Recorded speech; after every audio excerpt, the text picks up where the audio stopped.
మీ దినచర్య ఎలా ఉంటుంది సార్ ఇప్పుడు? అప్పుడంటే బిజీ సినిమాలు, ఇప్పుడు ఎట్లా ఉంది? ఏమీ లేదండి, పొద్దున్న లేవడం,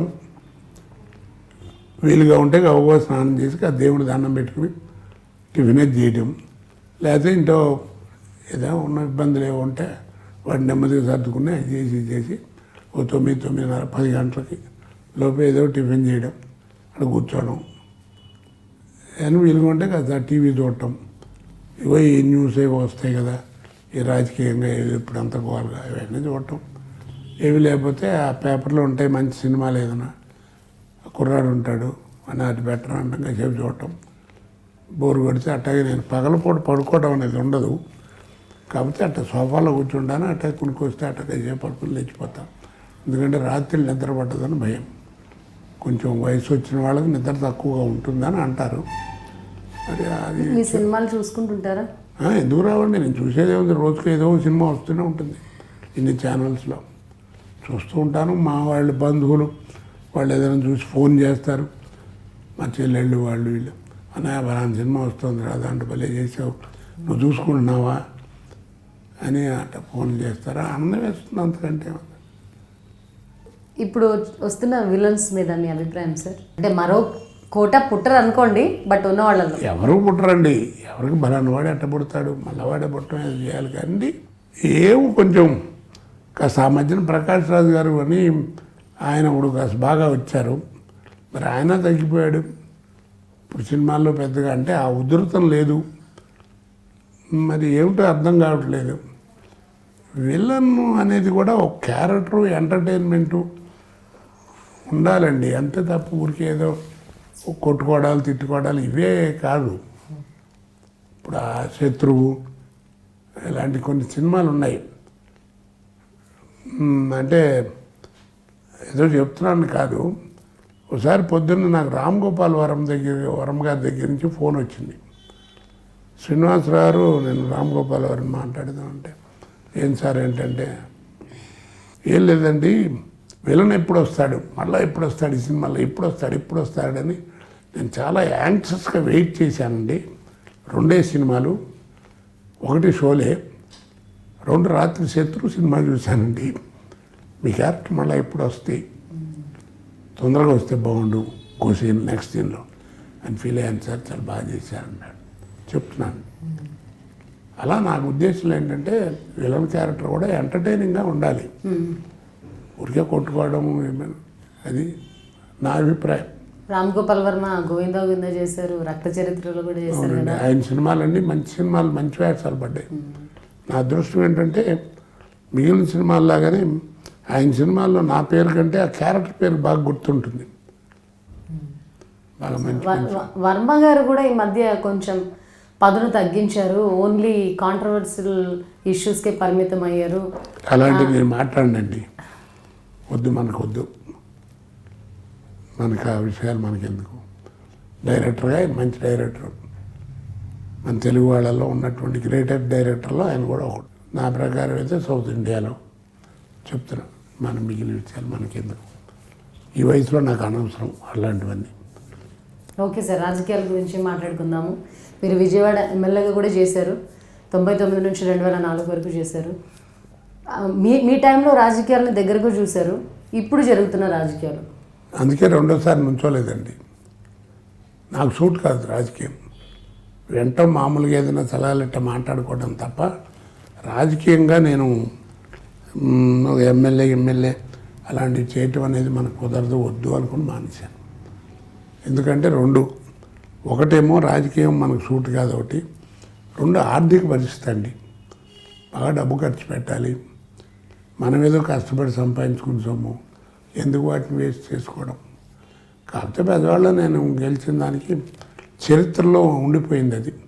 ఎందుకంటే విజయవాడ స్వతంత్రం వచ్చిన తర్వాత కాంగ్రెస్ కాకుండా ఇతర పార్టీ ఎమ్మెల్యే అవ్వడం ఫస్ట్ టైం, అందులో బీజేపీ నుంచి. అదొక్కటి నాకు ఒక, ఎప్పుడన్నా విజయవాడ చరిత్ర రాస్తే నాకు పేరు గురించి కూడా 2 పేజీలు ఉంటుంది. ఇప్పుడు బీజేపీ రూలింగ్ ఎట్లుంది అనుకుంటున్నారు సార్? ఇప్పుడు బీజేపీ పరిపాలన ఏం చెప్తామంటే రిజల్ట్ ప్రజలే చెప్తారు, మనం చెప్పేది. నేను బీజేపీ వాడిని, నా అభిమానం నాకు ఉంటుంది, నేనేం మాట్లాడినా అభిమానంతో అంట. కాబట్టి కానీ కూడా ప్రజలు ఉన్నారు. అంటే చాలామంది చెప్పడం మోదీ గారి మీద నమ్మకాలు పెట్టుకున్నాము కానీ డిమానిటైజేషన్, ఏమండి జిఎస్టీ ఇవన్నీ కొంచెం డిసప్పాయింట్ చేశాయి అని చెప్తున్నారు. ఊరికి అంటున్నారు కానీ బాధపడుతూ మేము బాధపడుతున్నాం అని చెప్పిన వాడు ఎవరిని నేను చూడలేదండి. మరి ఎందుకు ఇంత కాంట్రవర్సీ వస్తుందో తెలీదు. నాకైతే ఒకటి బాగా, నేను ఇది చేయదలుచుకున్నాను, ఇది చేస్తాను అని చెప్పి అదే చెప్పి చేసినటువంటి ప్రధాని ఈయనొక్కడే చూశా. చేయనివ్వండి అని నా ఉద్దేశం. చూద్దాం, నచ్చితే ఉండనిస్తారు, అది తీసేస్తారు, ఏముందంట.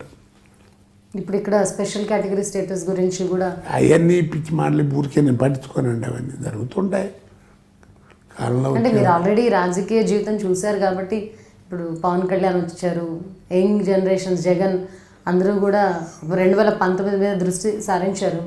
ఎవరి ఒపీనియన్ వాళ్ళవండి, అంతేగాని అందరూ కలిసి వచ్చి ఏదో మోడీ గారి మీద ఇది చేయాలి అది చేయాలని నాకేం కనపట్టలేదు. చాలామంది అన్ని పార్టీలు అంటున్నాయి మోడీ గారు మూర్ఖత్వం అది ఇదని. ఎవరికాడ అంటున్నారు తప్ప కలిసికట్టుగా ఏం రావట్లేదు, నేను చూడలేదు ఎక్కడ. మరి అలా జరుగుతోంది. మరి వాళ్ళన్నంత ఇది ప్రజల్లో నాకేం కనపడలేదు. వాళ్ళు అంటున్నారు ప్రజల్లో ఎంత ఏదో పెద్ద అయిపోయింది రాష్ట్రం ఏంటని తెలీదు, అప్పుడు రాలేదు. మరి ఏమైనా చూపిస్తే వాళ్ళ పవరు ఓటు హక్కులో చూపిస్తారేమో, మనం ఏం చేస్తాం దానికి.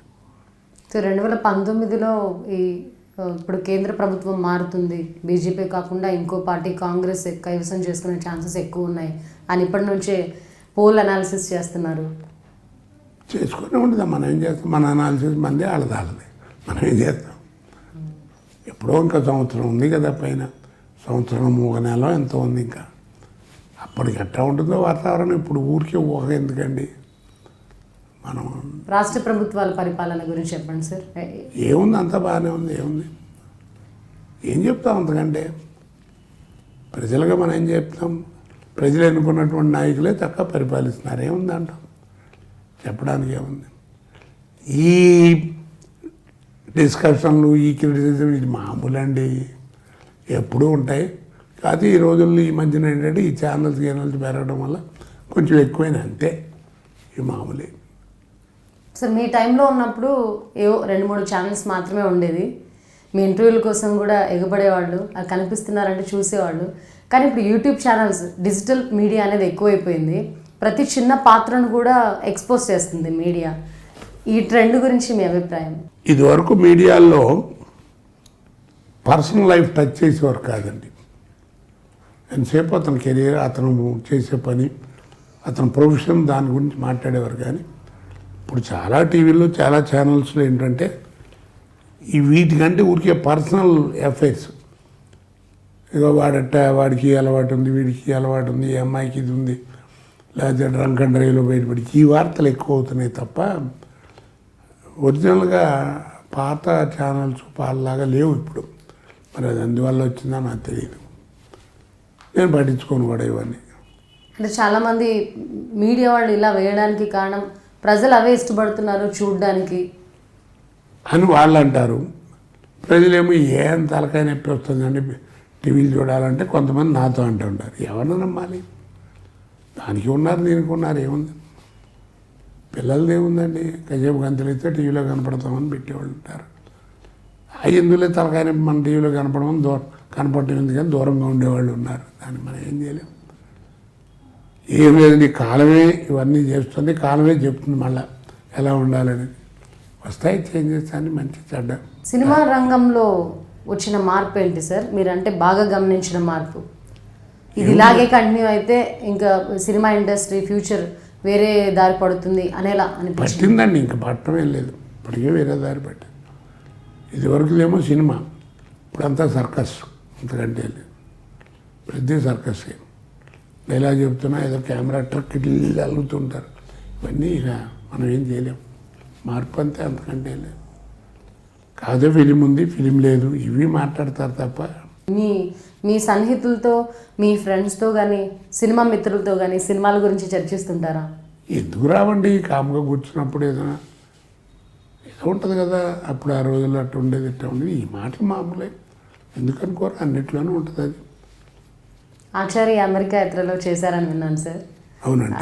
అది ఇంకా రిలీజ్కి సిద్ధంగా ఉంది కదా, ఆ క్యారెక్టర్ గురించి. ఏముందండి, మామూలుగా అదేం పెద్దగా మంచి వేషం, గొప్ప వేషాలు నేను చేసినట్టు అంత గొప్పవేం కాదు కానీ మంచి వేషం, కథ కూడా మంచిదే, మంచి సినిమా, మంచి. మరి ఎందుకు లేట్ అయిందో నాకు తెలియదు. ఫినిష్ అయ్యి కూడా చాలా కాలం అయింది. అవన్నీ మనకి తెలిసావు, ఏమేదో వ్యాపారం వాళ్ళకి వాళ్ళు ఉంటుందిగా. ఈ మధ్యకాలంలో మీకు బాగా నచ్చిన సినిమా సార్? ఏవో ప్రజలకు నచ్చితే బాగున్నట్లేకే. ఇప్పుడు మీకు నచ్చిన వేషాలు మీకు మనసు హత్తుకున్నది మీరు చేసిన సినిమాల్లో ఏది మంచిదంటే ఏం చెప్తాం, ప్రజలు మెచ్చుకున్నవన్నీ మంచివే. మంచి కాదు ప్రజలు ఎందుకు ఒప్పుకుంటారు కదండి. సినిమా ఇండస్ట్రీ వ్యక్తులకు కానీ, లేకపోతే సినిమా ఇండస్ట్రీకి రావాలని తప్పించే వ్యక్తులు, మీలాగా గొప్ప నటులు అవ్వాలనుకునే వాళ్ళకి మీరేం చెప్పదలుచుకున్నారు? గొప్ప ఇదేముందండి, ఎవరి టైం వాడిది. కానీ గోవిందా చెప్పాను, అట్లా కలిసి వస్తే అట్లా జరుగుతుంది, కలిసి రాని వాళ్ళకి. ఏదైనా స్థిరపడాలి అనుకునేటువంటి కొత్త వాళ్ళకి, ప్రయత్నాలు చేసే వాళ్ళకి నా సిన్సియర్ అడ్వైజ్ ఏమిటంటే, చేస్తే ఏమిటి, ఎందుకు చేయకూడదు అనే వాదంతో రావద్దు. అట్లా వాదంతో రావద్దు. ఆయన చేయలేదా, ఏం చేయలేదా, ఏదో ఉంటుంది ఎగ్జాంపుల్. ఆయన డైరెక్షన్ అసలు క్లాప్ కూడా కొట్టలేదని పెద్ద డైరెక్టర్ అవ్వలేదు. ఇవన్నీ వాళ్ళు ఏదో చూసి ఆయన పక్కన ఉన్నట్టు మాట్లాడతారు. అవి వద్దండి. అవి లేకుండా సాధన చేయండి, చక్కరండి. ఎవరి అదృష్టం ఎలా ఉంటే అలా వస్తుంది. అంతేగాని ఇంత చదువుకున్నాను, అది చేశాను, ఇలాంటివన్నీ వద్దు. ఏమి వద్దండి. సాధన తక్కువై వాదన ఎక్కువైంది, అంతకంటే లేదు. కాబట్టి వాదన తగ్గించి సాధన చేయండి. ఇప్పుడు ఏంటి, నాటకాలు తగ్గినాయి, ఓకే. ఇందాక చెప్పాను కదా, రామోజీ గారు ఈటీవీ సినిమా అని ఒక సినిమా పెట్టారు. మంచి పని, చక్కటి పాత సినిమాలు అవన్నీ వస్తున్నాయి. డైలాగ్ డిక్షన్స్ ఎలా చెప్పాలి ఏమిటి, ఒకటి చెప్పేది కదా, ఒకటి చెప్తే వచ్చేది. ఆ సినిమాలు చూస్తుంటే చక్కగా వాళ్ళకే తెలుస్తుంది. సార్ ఇప్పుడు వేలు పెట్టి సినిమా ఇన్స్టిట్యూట్లు జాయిన్ అవుతుంటారు కదా కొంతమంది. ఇన్స్టిట్యూట్ల వల్ల చేకూరేది ఏముంటుంది? ఏముండదండి. వాళ్ళు ఏదో డబ్బుల కోసం వ్యాపారం, వీళ్ళు ఏదో ఇది చేయడం తప్ప. అది ఒక వి మధుసూదన్ రావు మహానుభావుడు సీనియర్, అలాంటి వాళ్ళు, లేకపోతే ఏదో దేవదాస్ కనకాల గారు, అలాంటి వాళ్ళు ఎవరో ఉన్నారు. ఏదో 4-5 పెట్టినా అప్పట్లో పెట్టినవి తప్ప ఇప్పుడు వచ్చేవన్నీ ఏం లేదండి. ఏం నేర్పరు. ముందు హార్స్ రైడింగ్ నేర్పుతారు, స్విమ్మింగ్ నేర్పుతారు, ఇవి అవే ఉంది. ఏదైనా ఒక సంవత్సరం 2 సంవత్సరాల్లో ఎవడో ఏం నేర్చుకునేది లేదండి. సాధన ఉండాలి. నేను నాటకాలు మొదలెట్టినప్పుడు నాకేం పెద్ద వేషాలు ఇచ్చేవారు కాదు. నీ వంద అప్పుడే ఏంట్రా నీకు ఆ వేషాలు అనేవారు. ఆ తగ్గట్టుగా ఇచ్చేవారు. అవన్నీ నేర్చుకుని రావాలి. అంతేగాని అన్నీ ఒకసారి నేను నేర్చేసుకుంటున్నాను, అలాంటి ట్రైనింగ్ ఇన్స్టిట్యూట్లో ఉన్నాను, ఇదంతా నేను నమ్మనండి. డబ్బులు ఉండొచ్చు, నేర్చుకోవచ్చు, అది వేరే సంగతి. వాళ్ళు ఏదో పెట్టారు, మీరు నేర్చుకోండి, తప్పేముంది. ఏమో ఏదో అనుకున్నామో దాని మీద ఉండాలి, అది నేను చెప్పేది. అయితే సినిమా ఇండస్ట్రీలోకి రావాలనుకునే ప్రతి ఒక్కళ్ళు కూడా వాదన తగ్గించి సాధన పెంచాలని చెప్తున్నారు సీనియర్ నటులు కోట శ్రీనివాసరావు గారు. అయితే ఆయన నిజ జీవితంలోనే కాకుండా సినిమా జీవితంలో ఎన్నో ఒడిదుడుకులు చూశారు. ఆయన కొడుకు మరణం కానివ్వచ్చు, ఇంకే విషయం అయినా కానివ్వచ్చు. కానీ 70 సంవత్సరాల వయసులో కూడా ఎక్కడ ఆత్మవిశ్వాసాన్ని కోల్పోకుండా దృఢ సంకల్పంతో ఇప్పుడు జనరేషన్ చిన్న విషయం జరిగినా కూడా, ఏదైనా చిన్న మనస్తాపానికి గురైనా కూడా ఆత్మహత్యల దాకా వెళ్తున్నారు. కానీ ఈరోజు ఈ జనరేషన్కి ఆయన చాలా ఇన్స్పిరేషన్గా నిలుస్తున్నారు. ఈరోజు ఇంటర్వ్యూలో చాలా గొప్ప విషయాలు చెప్పారండి.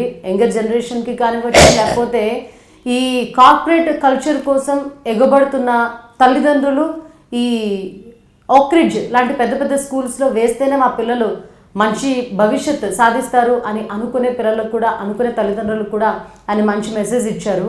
ఇక సినిమా గురించి మాట్లాడుకుంటే, సినిమా ఇండస్ట్రీలోనే కాస్టింగ్ కోచ్ లేదండి.